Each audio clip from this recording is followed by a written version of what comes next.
So across the world, millions of people are living with undiagnosed sleep-related breathing disorders, often dismissing warning signs like snoring.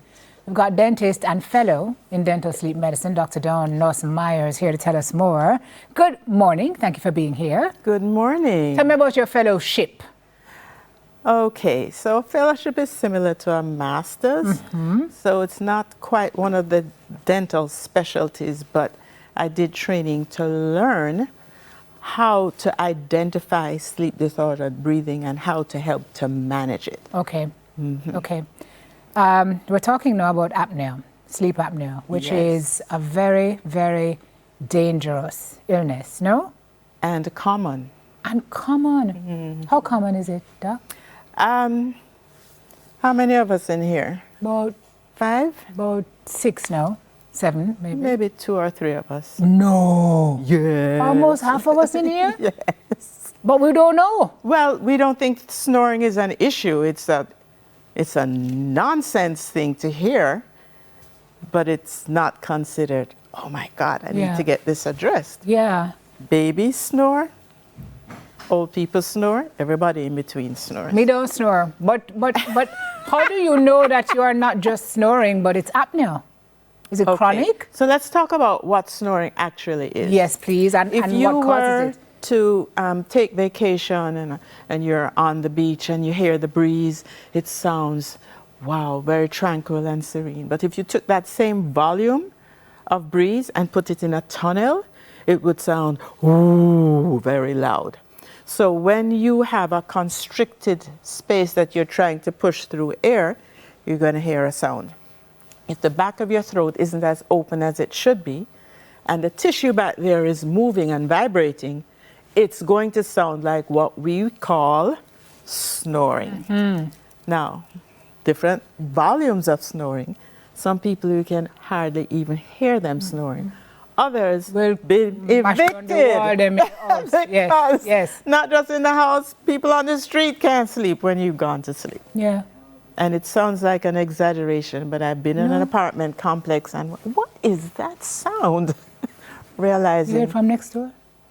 Oh my. So it is a thing and it is a warning sign. It's not the only sign, but it's one of the most common signs. And the danger is that you are not breathing properly. So here's what happens. During the night, your airway, which is a tube that runs from the back of your nose behind your tongue into your lungs, it stays open until we get into what we call rapid eye movement or REM sleep. All the muscles just go like this.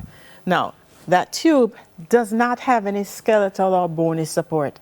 So, during REM sleep, when everything grows flaccid, it is more likely to collapse. It may get smaller in diameter or it may close off.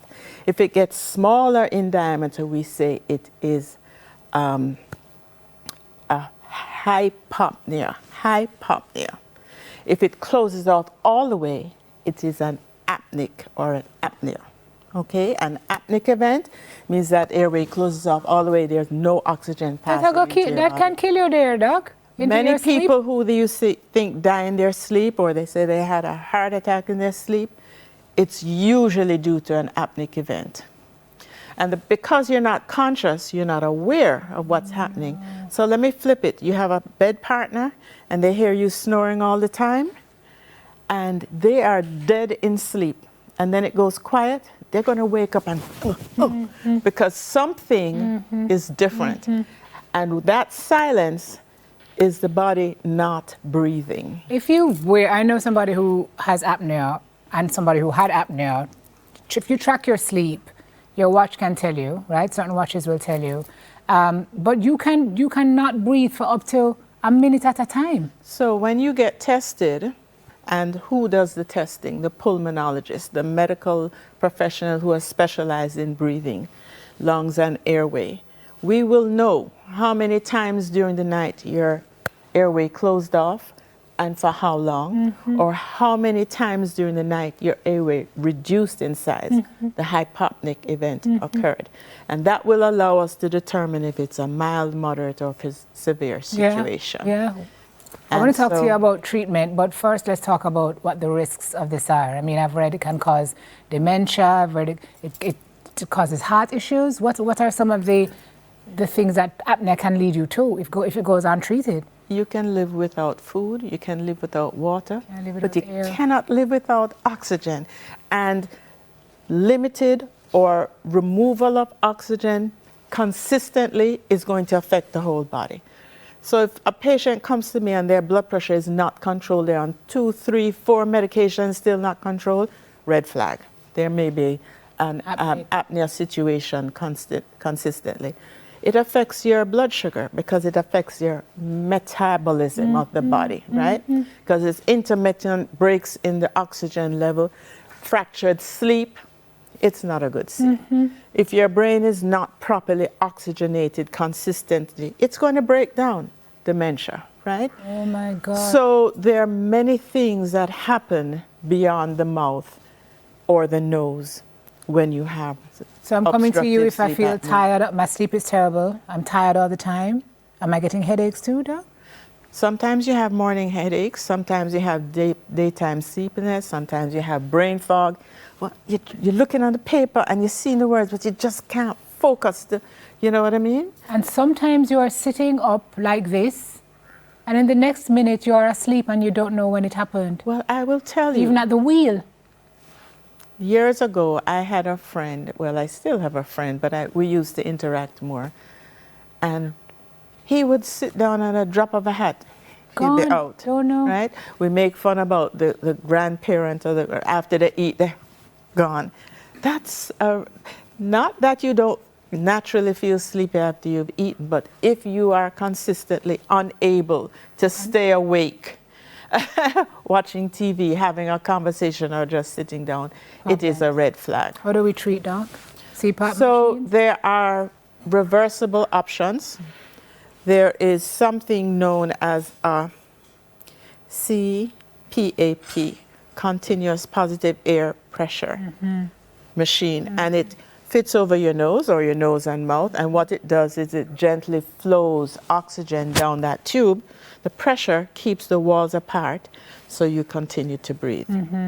Another option is a dental option where the mechanism of action is totally different. We hold the lower jaw forward at night because instinctively what happens when you lie down, gravity has that Pull everything back. pulling everything back. So if you hold it forward, it stays open and you can breathe. Yeah. Now, those are reversible. You're wearing glasses, I'm wearing glasses. We see clearly when we're wearing it. When we take it off, we don't see clearly. Or So it here. only works when you're using it. Yes, yes. Don't use a CPAP machine, it's not helping you. Yes. Don't wear your mandibular lower jaw advancement device, MAD. Doesn't help you.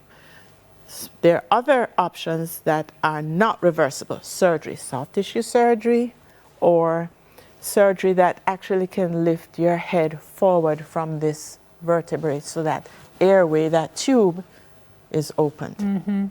Now, let's talk about things that you can do before you even get to treatment. Yes, you we know, have you a minute, so tell us. can't sleep on your back, tongue going roll back. You either sleep on the side or your stomach, okay?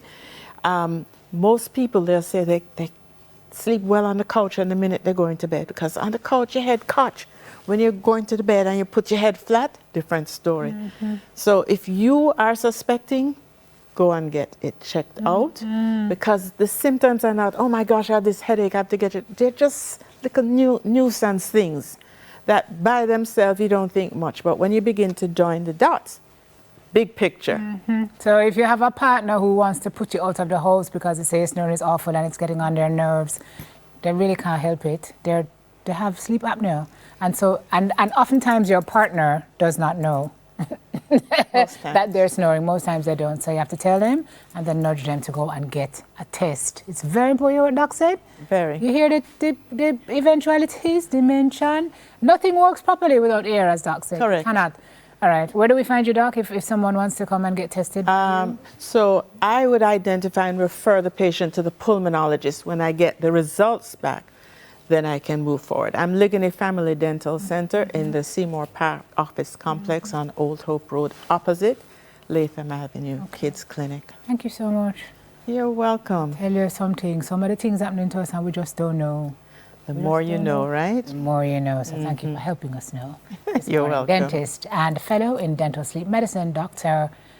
Heather Dawn Lawson-Myers. Take a break. We'll come back soon.